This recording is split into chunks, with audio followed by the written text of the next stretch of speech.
परमेश्वर के नाम की महिमा हो। हम लोग इब्रानी की किताब पढ़ रहे हैं। पिछले हफ्ते पिछले समय में हमने उसका जो पटभूमि है, उसका जो इंट्रोडक्शन है, उस इंट्रोडक्शन को हमने देखा है और आज हम उसके अध्याय में आने की हम कोशिश करेंगे।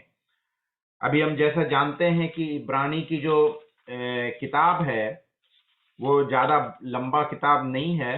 वो उसमें केवल जाकर के 13 अध्याय है इब्रानी की किताब में। तो हम लोग उसको एक एक वचन को लेकर के हम लोग उसको गहराई में जाकर के उसको हम पढ़ेंगे। तो जिस प्रकार हमने पिछली बार देखा, इस किताब का नाम द बुक ऑफ हिब्रूस है ना, या हिंदी में इब्रानियों के नाम पत्री। तो नाम ही बताता है कि ये किसके लिए है।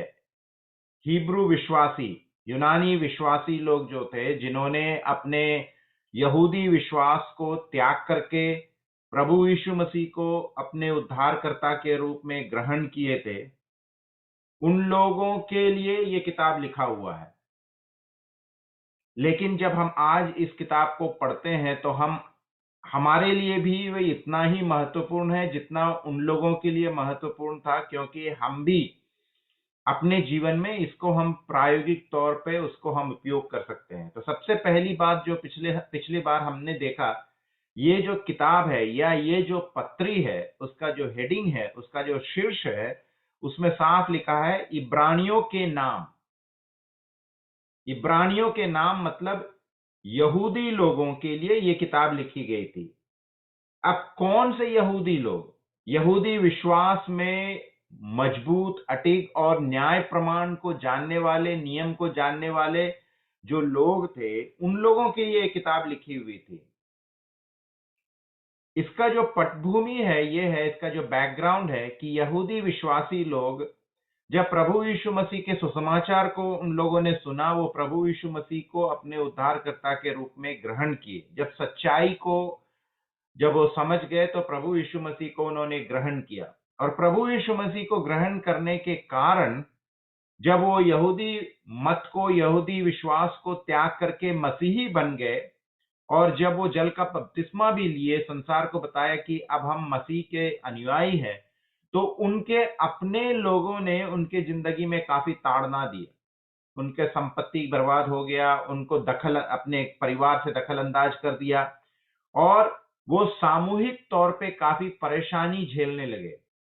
और इसके कारण कुछ लोग जो थे वो बहुत डर गए थे। इसका मतलब उनका जो विश्वास जो था वो डगमगाने लगा, और विश्वास डगमगाने के कारण कुछ लोग जो थे वो सोच रहे थे कि वापस यहूदी मत में हम चले जाएं।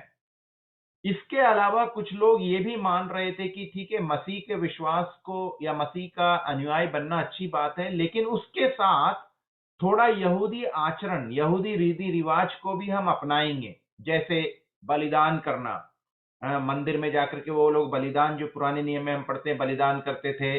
न्याय प्रमाण को मानना, मूसा का जो न्याय प्रमाण था उसको मानना, पुरोहित को मानना, ये सब बात भी साथ में अटैच करके वो विश्वास में आगे बढ़ना चाहते थे। लेखक जो है वो ये बात को साफ बताना चाहता है कि तुमने प्रभु यीशु मसीह पर अगर विश्वास किया है, तुमने अगर प्रभु यीशु मसीह पर भरोसा किया है, तो वो बेहतर, तुम्हारा बेहतर चॉइस है, उससे बेहतर कोई नहीं है।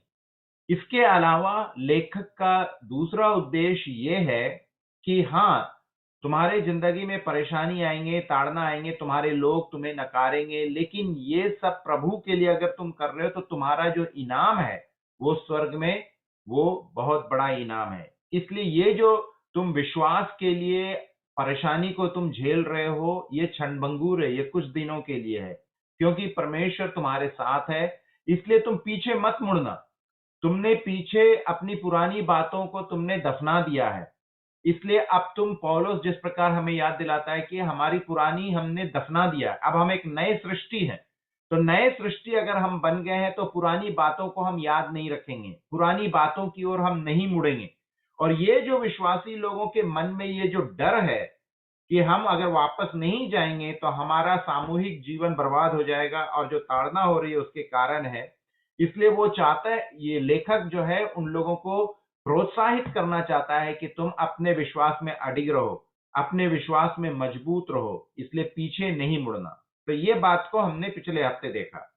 इसके अलावा पिछले बार हमने ये भी देखा कि इस किताब के या इस पत्री के हेडिंग में कुछ नहीं लिखा है किसने लिखा है करके, और पूरे पत्र को पढ़ने के बाद भी कहीं नहीं लिखा है कि किसने लिखा है। तो हम उस बात को लेके वाद विवाद नहीं करेंगे, लेकिन हमने कुछ अंशों को हमने पढ़ा था जिसमें हो सकता है हमने ज्यादा से ज्यादा मत ये है कि पौलुस प्रेरित ने ही इस किताब को लिखा है करके हमने उस भाग को भी हमने देखा था। तो आज हम उस भाग में भी हम नहीं जाएंगे। फिर एक बार मैं इस किताब का इंट्रोडक्शन देना चाहता हूं कि ये जो पत्री है यहूदी विश्वासी लोगों के लिए लिखा गया था, जिन लोगों ने अपना यहूदी मत को छोड़ करके प्रभु यीशु मसीह के अनुयायी बन गए। प्रभु यीशु मसीह के सेवक होने के कारण, अनुयायी बनने के कारण उनके जिंदगी में ताड़ना, उनके परिवार में परेशानी, उनका धन संपत्ति सारा बर्बाद हो गया, और वो लोग काफी परेशानी से गुजर रहे थे। ताड़ना उनके जिंदगी में हो रहा था और वो लोग का विश्वास डगमगा रहा था। तो लेखक का उद्देश्य यही है, इस पत्र के द्वारा, इस पत्री के द्वारा उनके विश्वास को मजबूत करना, उनको ये दिखाना कि उनका जो निर्णय प्रभु यीशु मसीह को चुनना वो एक जायज निर्णय है और एक सही निर्णय है। सिर्फ वो नहीं, एक बेहतर निर्णय है। हम इस बात को याद रखेंगे। ये जो शब्द मैंने इस्तेमाल किया बेहतर, इसको याद रखिएगा। इब्रानी की किताब 13 अध्याय है और 13 से ज्यादा बार ये जो शब्द बेहतर, और बार बार जो है लेखक इस बात को लेकर के प्रयास करने की कोशिश करेगा कि वो अपने श्रोताओं को, वो अपने इस पत्र को पढ़ने वाले जो श्रोता लोग थे या पढ़ने वाले जो लोग थे या यहूदी विश्वास में विश्वास करने वाले लोग थे, उनको ये दिखाना चाहता है कि बेहतर, तुम किसको चुनना चाहते हो, जो चीज बेहतर है। तो उसका विश्वास, उसका इस लेख में यही चीज को हम आगे देखेंगे। आज जो हम देखेंगे वो इस बात को दिखाना चाहता है कि प्रभु यीशु मसीह भविष्यता जो थे उनसे बेहतर है। इसलिए अगर ये प्रभु यीशु मसीह को चुना है तो इनका जो चॉइस है वो एक बेहतर चॉइस है। तो हम इस बात को लेकर के हम ध्यान रखेंगे कि बेहतर जो शब्द है वो बहुत महत्वपूर्ण शब्द है। इब्रानी की किताब में 13 से ज्यादा बार इस शब्द को प्रयोग किया गया है, बेहतर। हम थोड़ा सा स्क्रीन भी शेयर करेंगे, आप लोगों को थोड़ा ज्यादा समझ में आएगा, तो मैं वो स्क्रीन भी शेयर करना चाहता हूं। वो स्क्रीन दिख रहा है आप लोगों को?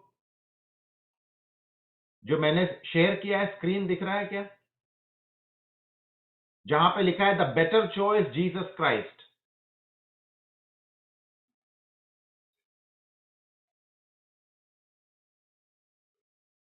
नहीं दिख रहा है? अब दिख रहा है? अब दिख रहा है? तो प्रभु यीशु मसीह जो है वो एक बेहतर चॉइस है, एक बेहतर निर्णय है। यही लेखक जो है बार बार बताना चाहता है, the better choice Jesus Christ. और इसलिए इस किताब के द्वारा लेखक जो है अपने श्रोताओं को ये बताना चाहता है कि आपने जो निर्णय लिया है प्रभु यीशु मसीह पर भरोसा रखना, वो एक बेहतर है, बेहतर निर्णय है, एक चॉइस जो है वो बेहतर है। और हम जो देखेंगे इब्रानी की किताब, उसका आज जो हम भाग देखेंगे 1 से लेकर के 3 तक।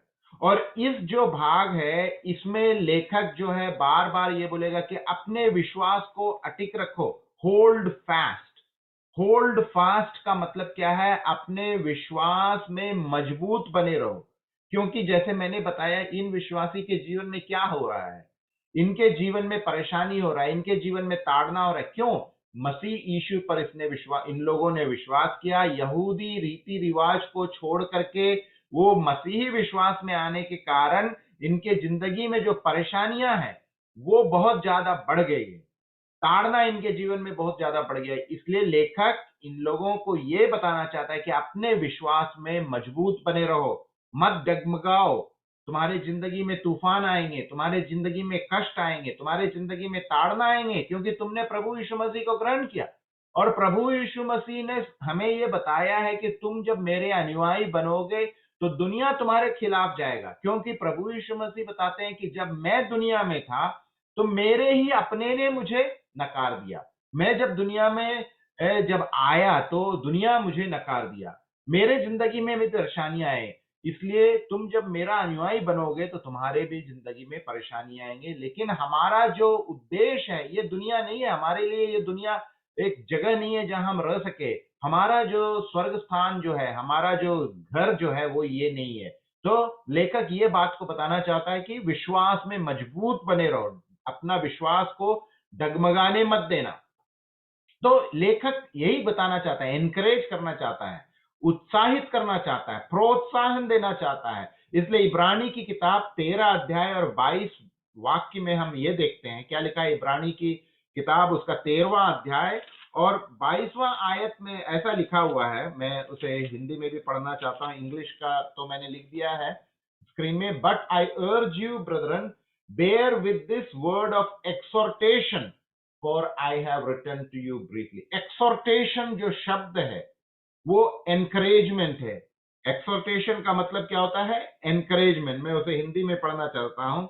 हे भाइयों, मैं तुमसे विनती करता हूं कि इन उपदेश की बातों को सह लो, क्योंकि मैंने तुम्हें बहुत संक्षेप में लिखा है।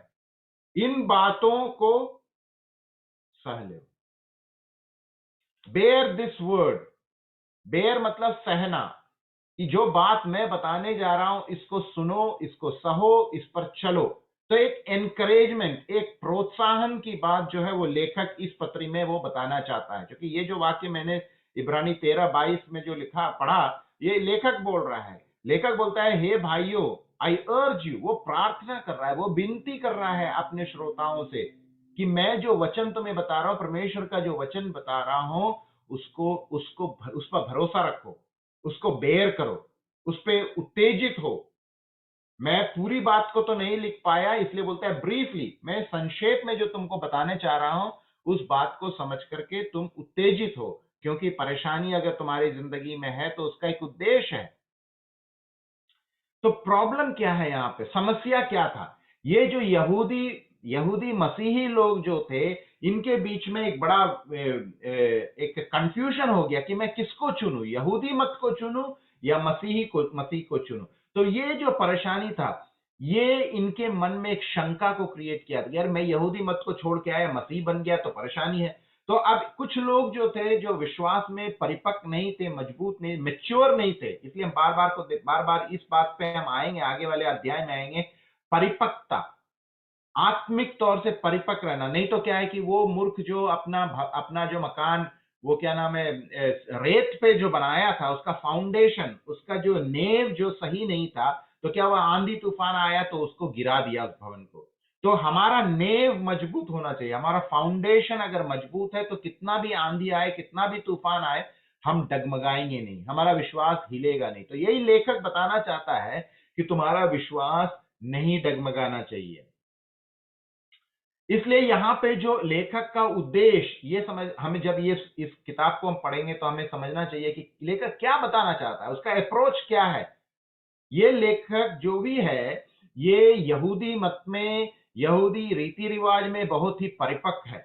उसे यहूदी रीति रिवाज के बारे में पता था, उसके न्याय प्रमाण के बारे में पता था, उसको बलिदान के बारे में पता था, उसको वो टैबरनेकल, जो तंबू के बारे में पता था, मंदिर के बारे में पता था, सब चीज पता था। इसलिए जब ये लेख लिख रहा है लेखक, तो वो अच्छी रीति से अपने श्रोताओं की अंदर की बात को वो समझ रहा है, क्योंकि वो भी व्यक्ति किसी समूह के साथ था। जब तक हम उस समूह के साथ नहीं रहे हैं, तब तक हम उस समूह को नहीं समझ पाएंगे। तो लेखक जो है इस समूह का ही एक व्यक्ति है, इसलिए लेखक अपने श्रोताओं को अच्छी भांति से समझाने में वो काफी कामयाब भी हो जाता है, क्योंकि वो उनके परेशानियों को समझता है। क्योंकि ये जो लेखक है, जैसे मैंने पिछली बार बताया कि पौलुस है, पौलुस भी जो है बड़ी ताड़ना के समय से वो गुजरा है। वो ये सब चीज में, न्याय प्रमाण में बहुत ही परिपक्व व्यक्ति था। गमालियल के स्कूल में जाकर के वो अपना अपने जो एजुकेशन, अपने पढ़ाई लिखाई वो किया। न्याय प्रमाण में काफी वो कहते हैं ना, पढ़ा लिखा व्यक्ति था, उसे अच्छी तरह से सब चीज पता था, इसलिए वो अपने श्रोताओं को भली भांति से समझा सकता है। और वो यहाँ ये दिखाना चाहता है कि प्रभु यीशु मसीह जो है इन सभी से श्रेष्ठ है। प्रभु यीशु मसीह जो है इन सभी से बेहतर है। इसलिए मैंने बोला वो बेहतर शब्द, श्रेष्ठ शब्द बार बार यहां आएगा। लेखक का उद्देश्य है अपने श्रोताओं को ये दिखाना कि प्रभु यीशु मसीह जो है इन सभी से बेहतर है, इन सभी से श्रेष्ठ है। अब हम आपसे पूछेंगे, जैसे मैंने जो दो चीज दिखाया, एक आपको भी पता है, भारत में भी, आपके भी शहर में है ना, वो मैकडोनल्ड करके एक दुकान है जहां बर्गर मिलता है, और बर्गर किंग है। तो दोनों जो दुकान है वहां पे क्या मिलता है? आपके पटना शहर में, बख्तियारपुर में भी आपने देखा है ना, मैकडोनल्ड में भी जाएंगे तो बर्गर मिलेगा, बर्गर किंग में जाएंगे तो भी बर्गर मिलेगा। लेकिन कुछ लोग क्या करते हैं, वो मैकडोनल्ड में ही जाना चाहेंगे, कुछ लोग कहां जाना चाहेंगे, वो बर्गर किंग में ही जाना चाहेंगे। बात समझ रहे हैं? जबकि दोनों जगह एक ही चीज मिलता है, वही ब्रेड मिलेगा। ब्रेड के बीच में क्या है, वो मीट रख करके सलाद थोड़ा डाल करके देगा, चीज दोनों एक ही है। तो बेहतर कौन है, इसलिए सवाल वहां जो पूछा गया है, which is better choice, better कौन है, मैकडोनल्ड बेटर है या बर्गर किंग बेटर है? तो लेखक यही बताना चाहता है कि बेहतर कौन है, तुम किसको चुनोगे? जो चीज बेहतर है उसी को चुनोगे ना। दूसरा, अब एक पेप्सी है और एक कोको कोला है, कुछ लोग पेप्सी पीना चाहते हैं, कुछ लोग कोको कोला पीना चाहते हैं। अरे दोनों तो सोडा है, दोनों में चीनी डाल रखा है, सोडा है, गैस भर दिया है। तो कौन बेहतर है, पेप्सी बेहतर है या कोको कोला बेहतर है? अगेन यही बात बार बार लेखक लाने की कोशिश करेगा। फिर ये दो गाड़ी है, मेरे को पता नहीं आप लोगों को ये गाड़ी के बारे में पता है कि नहीं। यहाँ पे अमेरिका में तो इन गाड़ियों के बारे में छोटे छोटे बच्चे, मेरा बेटा जो है वो 12 साल का है, वो अभी से ही बोलता है हम तो ये गाड़ी लेंगे। एक गाड़ी जो है लंबरगिनी है और दूसरा गाड़ी जो है पोर्शे है। लंबरगिनी जो गाड़ी है वो करोड़ों रुपए का आता है ना? तो दोनों तो गाड़ी ही है। आपको पटना से बख्तियारपुर जाना होगा तो एक कार में बैठना होगा, चाहे लंबरगिनी में बैठो चाहे पोर्शे में बैठो। तो बेहतर कौन है ना? लंबरगिनी बेहतर है या पोर्शे बेहतर है? अब आप देखिए, फोन आ गया एक, आजकल तो सबके पास एप्पल का फोन है, और पुराने लोग जो पूरे इंडिया में उतना एप्पल नहीं है, लेकिन वहां पे एंड्रॉइड फोन है। अरे दोनों तो फोन ही है, दोनों से बात ही करना है, फोटो देखना है, टेक्स्ट भेजना है। तो बेहतर कौन है, एप्पल का फोन बेहतर है या एंड्रॉइड का फोन बेहतर है? तो लेखक यही बात को दिखाना चाहता है अपने श्रोताओं को। वो ये नहीं बोल रहा है कि तुम जो यहूदी मत में तुम विश्वास करते थे, तुम जो बलिदान चढ़ाते थे, तुम जो याजकों के साथ, तुम्हारा जो याजक को तुम बहुत बड़ा मानते थे, मैं ये नहीं बोल रहा हूं कि तुम गलत काम कर रहे थे या वो गंदा है, मैं वो नहीं बोल रहा हूं। मैं ये बताना चाहता हूं कि इससे बेहतर कुछ और है। तो क्यों नहीं बेहतर को चुनो? जब तुम्हारे पास एक बेहतर की, तुम्हारे पास चॉइस है, तो तुम बेहतर को क्यों नहीं चुनो? तो इसी बात को ध्यान में हमें रखना है इस किताब को पढ़ने के लिए। तो आज शाम हम ये 3 आयत को, इब्रानी की किताब पहला अध्याय 1 से लेकर के 3 को हम आज पढ़ने की कोशिश करेंगे और समझने की कोशिश करेंगे कि क्या लिखा है। जैसे अंग्रेजी में आपके स्क्रीन में लिखा हुआ है पहला आयत, और दूसरा और तीसरा मैं हिंदी में उसको पढ़ूंगा। इब्रानी की किताब पहला अध्याय। पूर्व युग में परमेश्वर ने बाप दादों से थोड़ा थोड़ा करके और भांति भांति से भविष्यवक्ताओं के द्वारा बातें करके, दूसरा आयत, इन दिनों में अंत में हमसे पुत्र के द्वारा बातें की, जिसे उसने सारी वस्तुओं का वारिस ठहराया और उसी के द्वारा उसने सारी सृष्टि रची। तीसरा आयत, वह उसकी महिमा का प्रकाश और उसके तत्व की छाप है और सब वस्तुओं को अपने सामर्थ के वचन से संभालता है। वह पापों को धोकर ऊंचे स्थान पर महामहिम के दाहिने जा बैठा है। तो हम आज शाम को हम ये 3 आयत को हम समझने की कोशिश करेंगे। अब जब पहला आयत को हम देखते हैं, वहां पे लिखा है, सबसे पहला जो शब्द आप देखिए, ये किताब शुरू होता है किससे? गॉड, परमेश्वर से शुरू होता है, प्रभु से शुरू होता है ना? जब लेखक शुरू करता है वो परमेश्वर से शुरू करता है, परमेश्वर, गॉड। तो क्या क्या लिखा है पहले आयत में? परमेश्वर after he spoke long ago to the fathers.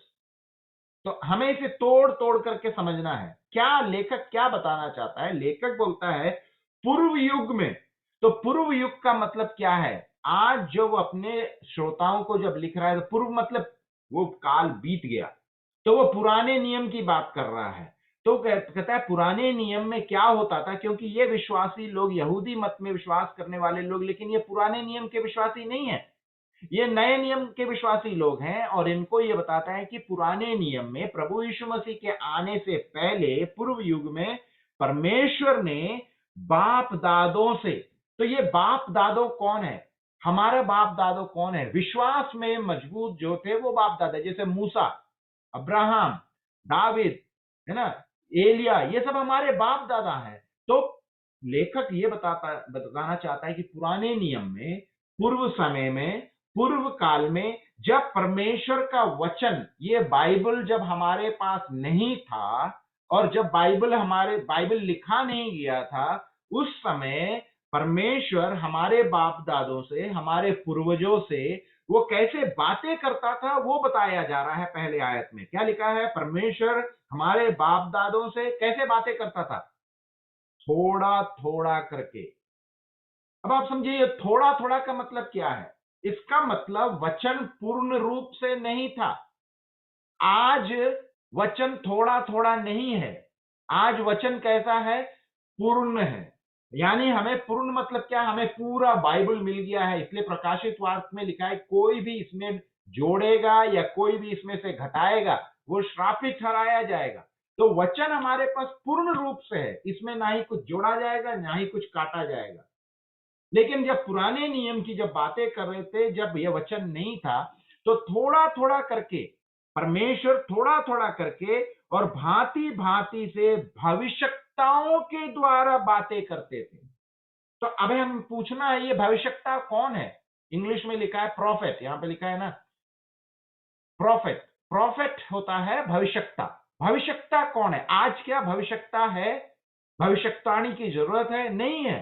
पुराने नियम में लिखा हुआ है कि परमेश्वर लोगों से कैसे बातें करता था? थोड़ा थोड़ा करके भविष्यताओं के द्वारा। भविष्यता कौन है? जो परमेश्वर और मनुष्य के बीच का एक व्यक्ति था, जो परमेश्वर की बातों को मनुष्यों को बताया करता था, वो है भविष्यता, prophet. Prophet was a mouthpiece of God. परमेश्वर का माउथ पीस था, जैसे लाउड स्पीकर होता है। तो एक भविष्यता जो है वो एक लाउड स्पीकर था परमेश्वर का। परमेश्वर चूंकि पवित्र है, वो अपवित्र लोगों से बात नहीं कर सकता था। परमेश्वर पवित्र है, वो अपवित्र लोगों के सामने नहीं आ सकता था। इसलिए परमेश्वर ने क्या किया? भविष्यताओं को चुना, और इन भविष्यताओं को वो बताता था ये बातें, और भविष्यता जाकर के मनुष्यों को, अपने लोगों को बताया करता था। तो ये मिडिल मैन था, बीच वाला, जैसे कहते हैं ना आजकल दलाल बोलते हैं। प्रॉफिट जो है वो बीच का व्यक्ति है, परमेश्वर और मनुष्य के बीच में। तो लेखक ये बताना चाहता है कि पुराने नियम में, पूर्व काल में, जब वचन हमारे पास पूर्ण रूप से नहीं था, उस समय परमेश्वर हमारे बाप दादों से कैसे बातें करता था। हमारे बाप दादा में तो हमसे विश्वास में जो पीछे थे, उन लोगों से परमेश्वर कैसे बातें करता था। इसका मतलब आगे वो बताता है दूसरे आयत में कि आज वो कैसे बातें कर रहा है। बात समझ रहे हैं? तो पहला आयत और दूसरा आयत एक तुलना है। पहला आयत में लेखक ये बताना चाहता है कि पुराने नियम में जब वचन नहीं था, पूर्ण रूप से वचन हमारे पास नहीं था, पूर्ण रूप से बाइबल हमारे पास नहीं था, तब परमेश्वर भविष्यता मतलब परमेश्वर लोगों को चुन लिया था, जो परमेश्वर की बातों को मनुष्यों की ओर बताता था। यानी परमेश्वर का अगर कुछ हमें बताना है, तो परमेश्वर हमसे सीधे नहीं बात करेगा, क्योंकि हम अपवित्र हैं। इसलिए परमेश्वर भविष्यताओं को बोलेगा और भविष्यता हमको आकर के बताएगा। तो पूर्व काल में ऐसे बातें होती थी, पिता और हम लोगों के बीच में, परमेश्वर और हमारे बीच में ऐसे बातें होती थी। एक बीच में एक मध्यस्थ था, एक भविष्यता था। बात समझ गए? लेकिन आगे क्या लिखा हुआ है? अब आगे देखिए, पहले आयत में लिखा है कि परमेश्वर थोड़ा थोड़ा करके भविष्यता के द्वारा हमसे बातें करता था। दूसरे आयत में देखिए, वहां पे कंपैरिजन, इन दिनों। तो इन दिनों का मतलब पुराने नियम से तुलना कर रहा है। पहला आयत में कौन सा दिन की बात किया? पुराने दिन की बात किया, पुराने नियम की बात किया। दूसरा आयत में कब की बात कर रहा है? इन दिन। इन दिन मतलब आज का समय, तात्काल, आज, अभी का। आज के समय में परमेश्वर कैसे बातें कर रहा है वो बताया जा रहा है। तो यहां पे एक कंपैरिजन है, एक तुलना किया जा रहा है। पुराने नियम में परमेश्वर कैसे बातें करते थे, नए नियम में परमेश्वर यानी आज के समय परमेश्वर कैसे बातें करता है। लिखा है दूसरा आयत, इन दिनों में अंत में हमसे पुत्र के द्वारा बातें की। तो हम देखिए, तुलना कीजिए, पहला आयत और दूसरा आयत में तुलना कौन कौन सा है। पहला आयत में परमेश्वर ने लोगों से बातें की। दूसरा आयत में भी हम क्या देखते हैं? परमेश्वर ने लोगों से बातें की। पहला आयत में हम देखते हैं परमेश्वर ने हमारे पिता से बातें की। दूसरे आयत में परमेश्वर हमसे कैसे बातें कर रहा है। पहला आयत में परमेश्वर लोगों से मतलब हमारे पिताओं से कैसे बातें करता था? भविष्यवक्ताओं के द्वारा बातें करता था। दूसरे आयत में तुलना यह है कि परमेश्वर हमसे कैसे बातें करता है? भविष्यवक्ताओं के द्वारा नहीं, उसे भविष्यवक्ताओं की जरूरत नहीं है। आज किसके द्वारा हमसे बातें करता है? पुत्र के द्वारा बातें करता है। तो हमें पता है ये पुत्र कौन है? प्रभु यीशु मसीह है, परमेश्वर का जो पुत्र। तो तुलना यह है कि पुराने नियम में परमेश्वर मनुष्यों से भविष्यवक्ताओं के द्वारा बातें करता था। नए नियम में या आज के समय में परमेश्वर हमसे कैसे बातें करता है? पुत्र के द्वारा बातें करता है, प्रभु यीशु मसीह के द्वारा बातें करता है। तो पुराने नियम में मध्यस्थ कौन था? पुरोहित था। पुराने नियम में मध्यस्थ कौन था? भविष्यवक्ता था। नए नियम में मध्यस्थ कौन है? कोई भविष्यवक्ता नहीं है। नए नियम में मध्यस्थ प्रभु यीशु मसीह है। पुराने नियम में मनुष्य और परमेश्वर के बीच में भविष्यवक्ता था। नए नियम में परमेश्वर और मनुष्य के बीच में कौन है? प्रभु यीशु मसीह है। बात समझ रहे? ये तुलना किया गया है, उस समय की बात, आज की बात, मनुष्यों की बात, आज मनुष्यों की बात। तो हमें भविष्यवक्ताओं की जरूरत नहीं है। तो लेखक जो है अपने विश्वासियों को, वो यहूदी विश्वासियों को, ये जो मसीह में विश्वास किए उनको ये बताना चाहता है कि तुम्हारे समय में, पूर्वजों के समय में भविष्यवक्ता थे, वो गंदे लोग नहीं थे, वो बुरे लोग नहीं थे, क्योंकि उनको भी नियुक्त परमेश्वर ने ही किया था। वो जो भविष्यवक्ता था कौन था? मूसा था या अहरोन था, हारून था। ये लोग बुरे लोग नहीं थे, इनको तो चुनने वाला परमेश्वर ही है। लेकिन लेखक का उद्देश्य ये है, जैसे मैंने बोला ना, वहां पे मैकडॉनल्ड भी है, बर्गर भी है, दोनों जगह बर्गर मिलता है, लेकिन आप कौन सा जगह जाना चाहते हैं? जो बेहतर होगा वहीं जाएंगे। तो भविष्यवक्ता भी अच्छे लोग थे, क्योंकि परमेश्वर ने ही उन्हें नियुक्त किया। वो परमेश्वर का माउथ पीस था, परमेश्वर का वक्ता था। जैसे ना, जब प्रेस रिपोर्टिंग होता है तो प्रधानमंत्री का वक्ता कोई होता है, तो परमेश्वर का वक्ता था ये। परमेश्वर की बातों को मनुष्य के बीच में रखता था, तो वो बुरा लोग नहीं है। और नए नियम में जो वक्ता है वो परमेश्वर का वक्ता कौन है? प्रभु यीशु मसीह। तो बेहतर कौन है? क्या तुम मूसा को चुनोगे जो एक मनुष्य था, या परमेश्वर का पुत्र प्रभु यीशु मसीह को चुनोगे? कौन बेहतर है? डेफिनेटली प्रभु यीशु मसीह बेहतर है, क्योंकि वो परमेश्वर है। बात समझ रहे हैं? तो लेखक यही बताना चाह रहा है कि बेहतर कौन है। वो ये नहीं कहना चाहता है कि तुम जो कर रहे थे, या वो बुरा व्यक्ति है, या वो भविष्यवक्ता लोग जो थे वो गलत थे। नहीं, कहीं पर नहीं लिखा है। वो बोला भविष्यवक्ता को प्रभु ने चुना, परमेश्वर ने चुना, लेकिन यहाँ पे उससे भी बेहतर कोई है। ये भविष्यवक्ता लोग जो थे वो परमेश्वर, जो प्रभु यीशु मसीह का एक सिंबल था, एक छाप था। आने वाला प्रभु यीशु मसीह का एक छाप था, एक साइन था, एक सिंबल था, एक टाइप था। बात समझ गए? तो पहला आयत बहुत साफ हो गया, दूसरा आयत बहुत साफ हो गया। तो इन दिनों में अंत में हमसे पुत्र के द्वारा बातें की है। बातें की है मतलब अभी भी कर रहा है। तो ये कैसे हमसे बातें करता है? पुराने नियम में परमेश्वर का वचन नहीं था। आज परमेश्वर हमसे कैसे बातें करता है? पुत्र के द्वारा, परमेश्वर के वचन के द्वारा। क्योंकि प्रभु यीशु मसीह ने, परमेश्वर ने क्या क्या वचन, मैं हूं वो वचन। तो हम जब इस वचन पे मनन करते हैं तो प्रभु हमसे बातें करता है। आगे देखिए, अब क्या है, ये दूसरे आयत का दूसरा भाग में, पहला भाग में क्या लिखा कि आज के युग में, नए नियम में परमेश्वर हम लोगों से अपने पुत्र के द्वारा बातें करता है। अब जो है, ये पुत्र के बारे में कुछ बातें कहा गया है। आप समझ रहे हैं? इस पुत्र के बारे में अब आप देखिए, इस पुत्र के बारे में, जैसे मैंने बताया, हम और आप जानते हैं ये पुत्र कौन है, प्रभु यीशु मसीह। तो इस पुत्र के बारे में कौन बोल रहा है, ये बहुत महत्वपूर्ण बात है। अगर इस पुत्र के बारे में कुछ बोल रहा हूं तो लोग विश्वास नहीं करेंगे। अगर हो सकता है पौलुस कुछ अगर बोल रहा है तो भी लोग विश्वास नहीं करेंगे, लेकिन इस पुत्र की गवाही कौन दे रहा है वो महत्वपूर्ण है। यहां पे लिखा है इस पुत्र के बारे में पिता, इस पुत्र के बारे में परमेश्वर स्वयं गवाही दे रहा है। बात समझ रहे? तो उस वाक्य में वजन है, क्योंकि इस बात को बोलने वाला परमेश्वर है जो कभी झूठ नहीं बोलता है। इस वाक्य को बोलने वाला पुत्र भी नहीं है, परमेश्वर खुद, पिता खुद है, और वो अपने बेटे के बारे में बता रहा है। अब देखिए, बेटा भी अपने बारे में नहीं बता रहा है। अगर बेटा अपने बारे में खुद बताता तो हमको थोड़ा सा चिंता होता, लेकिन यहाँ बेटा भी खुद नहीं बोल रहा है, पुत्र भी खुद नहीं बोल रहा है। यहाँ पे पिता पुत्र के बारे में बता रहा है। अब हम देखेंगे यहाँ पे 7 बात को पिता पुत्र के बारे में बताता है। तो आज के शाम हम इन 7 बातों को देखेंगे। दूसरे और तीसरे आयत में हम देखेंगे 7 बात जो है, कौन बोल रहा है, कौन गवाही दे रहा है, ये महत्वपूर्ण है। गवाही देने वाला व्यक्ति बहुत ही महत्वपूर्ण है। अगर गवाही देने वाला व्यक्ति पर अगर आपको शंका है तब तो वो उसकी गवाही पे आप कभी विश्वास नहीं करेंगे। लेकिन अगर गवाही देने वाला व्यक्ति पर आपको अगर विश्वास है तो वो जो भी बोलेगा आप मानेंगे। तो प्रभु यीशु मसीह अपने बारे में कुछ नहीं बोल रहे हैं।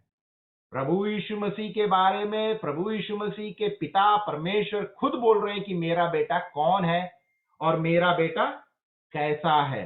अब आप आइए, पहली बात क्या बोल रहा है, फिर मैं दोहराना चाहता हूं। ये प्रभु यीशु मसीह के यहां पे 7 गुण को बताया गया है। 7 गुण जो बताया है प्रभु यीशु मसीह के बारे में, पिता बता रहा है। क्या बता रहा है? सबसे पहली बात वो बता रहा है, क्या है? He is the air of all things. यही लिखा है ना, हिंदी बाइबल में भी यही लिखा है, सारी वस्तुओं का वारिस है। परमेश्वर पिता अपने पुत्र प्रभु यीशु मसीह के बारे में हमें बता रहा है कि प्रभु यीशु मसीह कौन है। अब आप देखिए, हम जब मीटिंग में आपके यहाँ आते हैं तो मेरा भी परिचय होता है ना। तो अब जैसे पिछले बार सुनील के यहाँ आए, पटना में आए, तो मैं और मेरी पत्नी आए, तो सुनील ने मेरे बारे में और मेरे पत्नी के बारे में आप लोगों को बताया। तो सुनील हमको जानता था, इसलिए सुनील ने मेरे बारे मैंने खुद नहीं बोला, मेरे पत्नी ने खुद नहीं बोला, लेकिन सुनील ने मेरा परिचय बाकी लोगों से कराया। अगर मैं खुद अपनी बात को बोल रहा हूं, मैं ये करता हूं, मैं वो करता हूं, मैं ऐसा करता हूं, मैं वहां जाता हूं, मैं ये करता हूं, तो क्या मेरे, कहते हैं ना, लोग क्या बोलेंगे, मैं बहुत घमंडी हूं, मैं दिखाना चाहता हूं कि मैं कौन हूं, कहते हैं ना। अगर खुद अपनी बात, अपना बांसुरी खुद बजा रहा है, अगर खुद अपना बांसुरी बजाओगे तो लोग तो हंसेंगे, लेकिन मेरा बांसुरी अगर कोई और बजाएगा तो उसमें वजन है। अगर सुनील मेरे बारे बोल रहा है कि जेमन भाई ऐसा है, जेमन भाई वैसा है, जेमन भाई वैसा है, तो उसमें कुछ वजन है। लेकिन जेमन भाई खुद बोल रहा है कि अरे मैं ऐसा हूं, मैं वैसा हूं, तो उसमें वजन नहीं है। तो यहां पर भी वही बात है, परमेश्वर जो है अपने बेटे के बारे में बता रहा है। परमेश्वर अपने बेटे के बारे में 7 बात बता रहा है जो बहुत ही महत्वपूर्ण है। सबसे पहली बात वो बता रहा है, दूसरी आयत में वो बोल रहा है कि जिसे उसने, जिसे, किसे, तो सवाल करना है। बाइबल जब पढ़ेंगे तो ऐसे, वहां पे लिखा है जिसे, तो वहां पे गोल कीजिए जिसे के बदले में और पूछिए किसे। सवाल ऐसे करना है, तब आपको उत्तर मिलेगा, ठीक है। जिसे, तो सवाल आपको करना है किसे, तो उत्तर मिलेगा। कौन है वो? प्रभु यीशु मसीह। क्या किया है? जिसे उसने, तो उसके पास में सर्कल कीजिए। ये उस कौन है? तो वो जब वाक्य को पढ़ेंगे तभी आपको पता चलेगा उस कौन है। उस यहां पे परमेश्वर है। तो जिस कौन है? प्रभु यीशु मसीह है। उस कौन है? पिता परमेश्वर है। क्या किया? सबसे पहले किसने, किसको, अब क्या किया, वो सवाल पूछिए। तो वो क्या किया? उसने सारी वस्तुओं का वारिस ठहराया। सबसे पहला वाक्य, परमेश्वर पिता ने प्रभु यीशु मसीह को सारी वस्तुओं का वारिस ठहराया।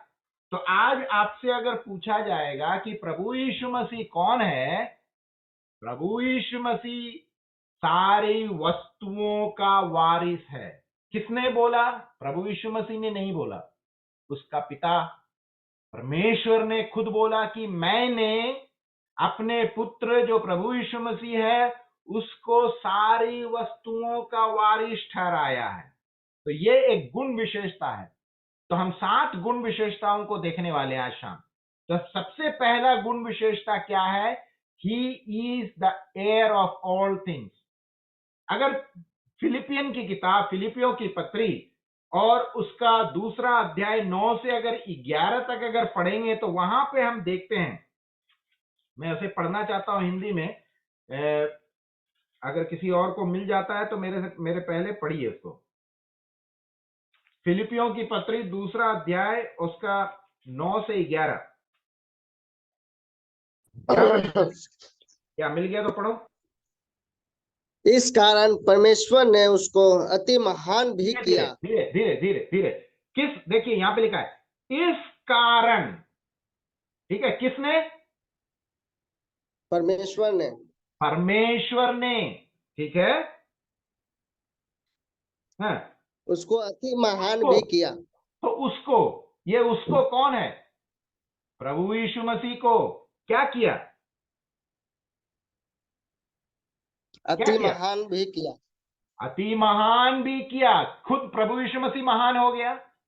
नहीं, प्रभु यीशु मसीह खुद महान नहीं हुआ, अति महान नहीं हुआ। परमेश्वर ने अपने पुत्र प्रभु यीशु मसीह को अति महान किया और उसको वह नाम दिया जो सब नामों में श्रेष्ठ है। तो प्रभु यीशु मसीह को किसने नाम दिया? परमेश्वर ने नाम दिया। प्रभु यीशु मसीह को जो श्रेष्ठ नाम किसने दिया? परमेश्वर ने दिया। बात समझ रहे हैं? तो अभी हम इब्रानी की किताब में जो बात को हम पढ़ रहे थे कि परमेश्वर पिता ने प्रभु यीशु मसीह को सारी वस्तुओं का वारिस ठहराया। फिलिपियों की किताब में भी हमने ये पढ़ा, वहां साफ लिखा है कि परमेश्वर ने मसीह यीशु को सारी वस्तुओं का वारिस ठहराया है। तो सबसे पहली गुण विशेषता जो हम इब्रानी की किताब पहला अध्याय में प्रभु यीशु मसीह के बारे में पढ़ रहे हैं वो क्या? He is the heir of all things. सारी वस्तुओं का वारिस है प्रभु यीशु मसीह। बात समझ गए? दूसरा गुण विशेषता प्रभु यीशु मसीह का क्या है? उसी आयत में, दूसरा इब्रानी की किताब पहला अध्याय दूसरे आयत के आखिरी भाग में लिखा हुआ है, सिर्फ वारिस ठहराया नहीं, और उसी के द्वारा उसने सारी सृष्टि रची। उसी के द्वारा। किसके द्वारा? प्रभु यीशु मसीह के द्वारा सारी सृष्टि की रचना की। अब आप मन में सवाल आता है ना कि आदि में वचन था, वचन परमेश्वर हम पढ़ते हैं, उत्पत्ति की किताब में आते हैं किसने सारी सृष्टि की, वहां परमेश्वर की बात करते हैं, लेकिन यहां पर वचन क्या लिखा था कि प्रभु यीशु मसीह ही सारी सृष्टि करता है। बात समझ रहे हैं? इसका मतलब प्रभु यीशु मसीह कौन है? वो खुद प्रभु है। तो दूसरा बात परमेश्वर प्रभु यीशु मसीह के बारे में बताते हैं, he is the creator of the world. उसके द्वारा उसने सारी सृष्टि रची। अब आप ये सूर्य, चंद्रमा, पृथ्वी, धरती, हम जितने भी सृष्टि है, पेड़ पौधे, नदी, सबकी सृष्टि करता कौन है? प्रभु यीशु मसीह। तो अगर कोई पूछता है कि प्रभु यीशु मसीह तो 2000 साल पहले आया, अगर प्रभु यीशु मसीह 2000 साल पहले आया तो सारे सृष्टि का रचना करने वाला प्रभु यीशु मसीह कैसे हो गया? तब आप ये भाग दिखा सकते हैं, क्योंकि परमेश्वर पिता बोलता है प्रभु यीशु मसीह कौन है? वो सारी वस्तुओं का वारिस ही सिर्फ नहीं है, वो सारी वस्तुओं का सृष्टि करने वाला है, वो सृष्टाव है। He is the creator of all things. यूहन्ना रचित सुसमाचार उसका पहला अध्याय 1 से 3 में लिखा हुआ है, ये बात लिखा है ना, In the beginning was the Word, Word was with God, Word was God, He was in the beginning with God. All things came into being through Him, and apart from Him, nothing came into being that was not His being. पढ़िए उसको हिंदी में।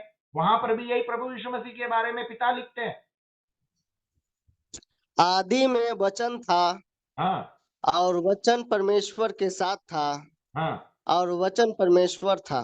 हाँ, यही आदि में परमेश्वर के साथ था, और सब कुछ उसी के द्वारा उत्पन्न हुआ, और जो कुछ उत्पन्न हुआ है उसमें से कोई भी वस्तु उसके बिना उत्पन्न नहीं हुई। अगेन वो उसी, देख रहे इब्रानी की किताब में उसके द्वारा लिखा है, वही वाक्य वहां इस्तेमाल, उसके द्वारा, हर एक वस्तु उसी के द्वारा। तो ये उस कौन है? ये उस प्रभु यीशु मसीह है। तो ही is the creator of the world, सारी सृष्टि का रचने करने वाला प्रभु यीशु मसीह है। तो इस बात का जो वजन है, इस बात का जो महत्वपूर्णता क्या है, क्योंकि इन बातों की गवाही प्रभु यीशु मसीह नहीं दे रहे हैं, इन बातों की गवाही परमेश्वर खुद बोल रहे हैं, पिता खुद बोल रहे हैं कि मेरा जो बेटा है प्रभु यीशु मसीह जो है वो सारी वस्तुओं का वारिस है, वो सृष्टि करने वाला है, सारी वस्तुओं का सृष्टा वो है। तीसरे आयत में आइए, तीसरा गुण को हम देखते हैं तीसरे आयत में। वह कौन है? प्रभु यीशु मसीह। क्या है वह? उसकी, यहां पे परमेश्वर की महिमा का प्रकाश। प्रभु यीशु मसीह कौन है? वो परमेश्वर पिता की महिमा का प्रकाश है। He is the radiance of God's glory. तीसरा गुण विशेषता प्रभु यीशु मसीह का क्या है? वो पिता का महिमा का प्रकाश है। He is the radiance of God's glory. बात समझ रहे हैं ना? चंद्रमा जो है, चंद्रमा का खुद रोशनी नहीं है, तो वो चंद्रमा चमकता कैसे है? सूर्य का रोशनी के द्वारा हम चंद्रमा को देख सकते हैं।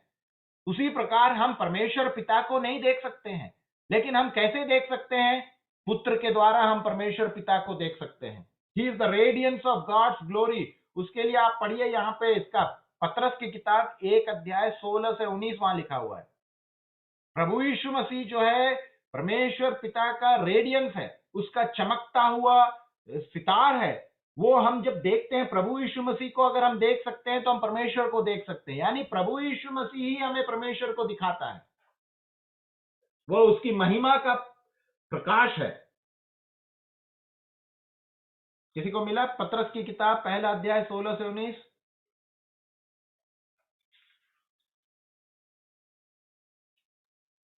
क्योंकि लिखा है, पवित्र बनो क्योंकि मैं पवित्र हूँ।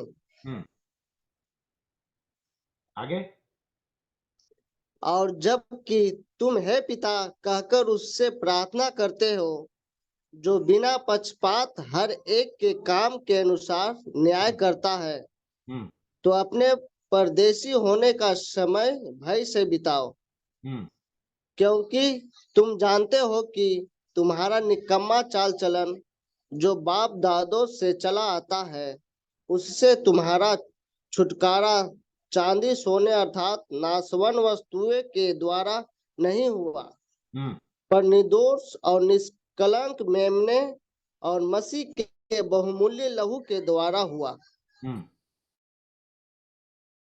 तो हमारा जो उद्धार हुआ उसका निष्कलंक, उसने कोई पाप नहीं किया, उसके द्वारा हुआ, ना ही किसी वस्तु के द्वारा, हमारे कर्मों के द्वारा हमारा उद्धार नहीं हुआ। तो परमेश्वर कैसा है? वो पवित्र है, और प्रभु यीशु मसीह भी पवित्र है। तो हम परमेश्वर पवित्र है कैसे जानते हैं? क्योंकि प्रभु यीशु मसीह पवित्र है। हम प्रभु यीशु मसीह को जानते हैं, वो इस दुनिया में आया, उसने किसी प्रकार का पाप नहीं किया, और हमारे पापों को अपने ऊपर लेकर के वो बलिदान हो गया। इसलिए प्रभु यीशु मसीह कौन है? वो पिता का रेडियंस है। He is the radiance of God's glory. चौथा बात जो है यहां लिखा हुआ है, तीसरे आयत में क्या लिखा है? और उसके तत्व की छाप है। उसके तत्व की छाप है, exact representation of his nature. प्रभु यीशु मसीह कौन है? प्रभु यीशु मसीह पिता के तत्व का छाप है। उसको समझाने के लिए आप समझिए, रबर स्टैंप होता है ना, आप जब कोर्ट कचहरी में जाते हैं तो रबर स्टैंप है। तो जो रबर स्टैंप है उसमें क्या लिखा हुआ है आप नहीं पढ़ सकते हैं।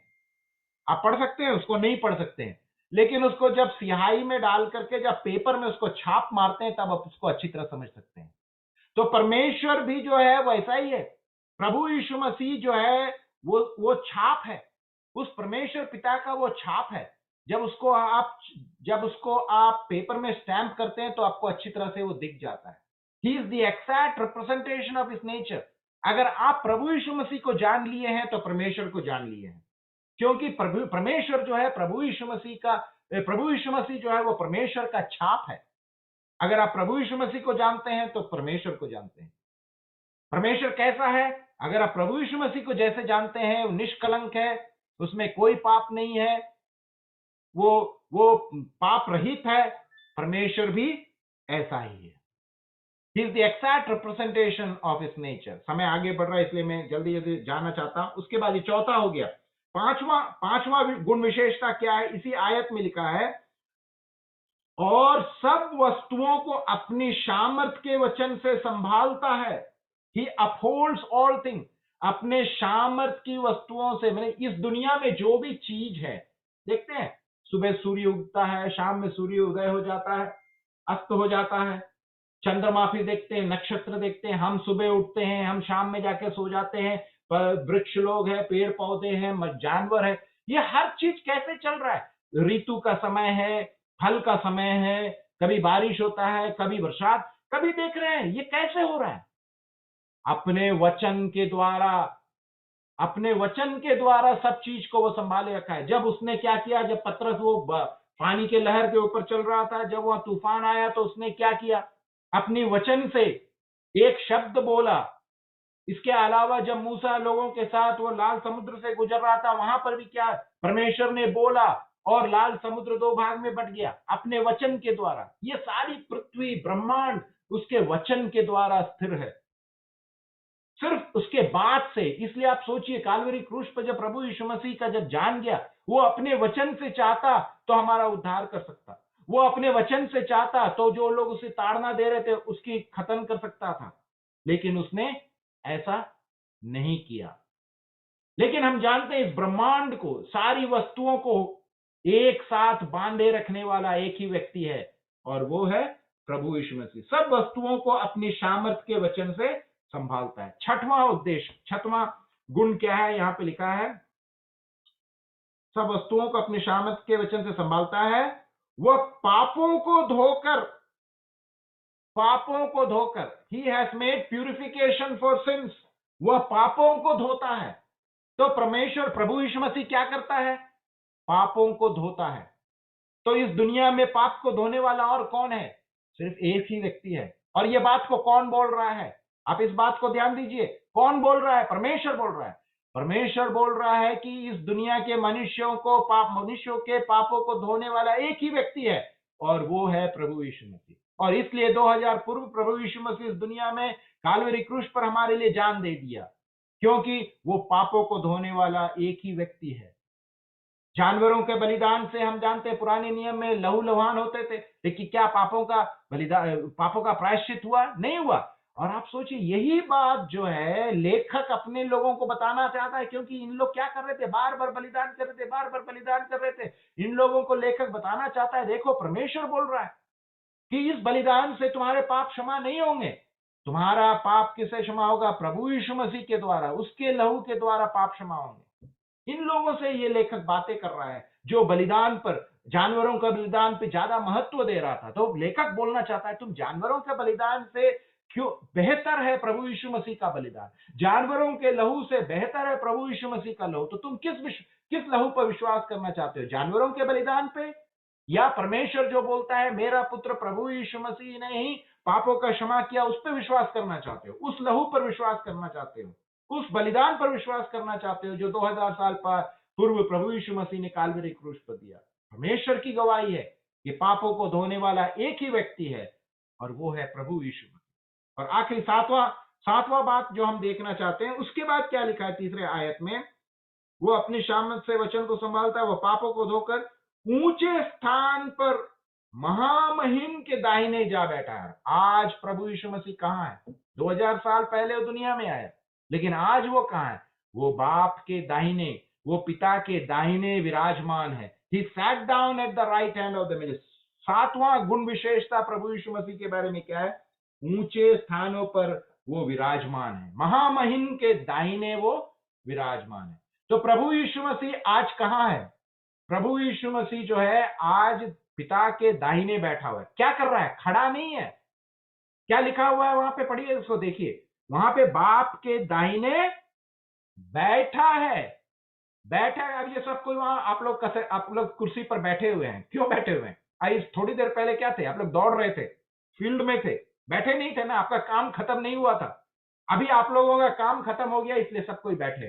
प्रभु यीशु मसीह का भी उद्धार का काम खत्म हो गया इसलिए प्रभु यीशु मसीह आज बैठे हुए हैं। क्या हमेशा के लिए बैठे रहेंगे? हमेशा के लिए बैठे? भजन संहिता 110 उसका पहला आयत में क्या लिखा है? पिता पुत्र को बोलता है तुम बैठो, sit thou at my right hand, तुम मेरे दाहिने बैठो। कब तक बैठो? Till I make thine enemies thy footstool, जब तक तुम्हारे हम दुश्मनों को तुम्हारे तलवे के नीचे ना ला दूं, तब तक तुम बैठे रहो। इसका मतलब प्रभु यीशु मसीह हमेशा के लिए नहीं बैठा हुआ है। प्रभु यीशु मसीह अभी अब तत्कालीन बैठा हुआ है। इसका मतलब एक दिन वो अपने कुर्सी से उठेगा, जब उसका दोबारा आगमन होगा, वो घोड़े पर आएगा। He is going to rise up. लेकिन अभी क्या किया है? अभी वो बैठा हुआ है। क्यों बैठा है?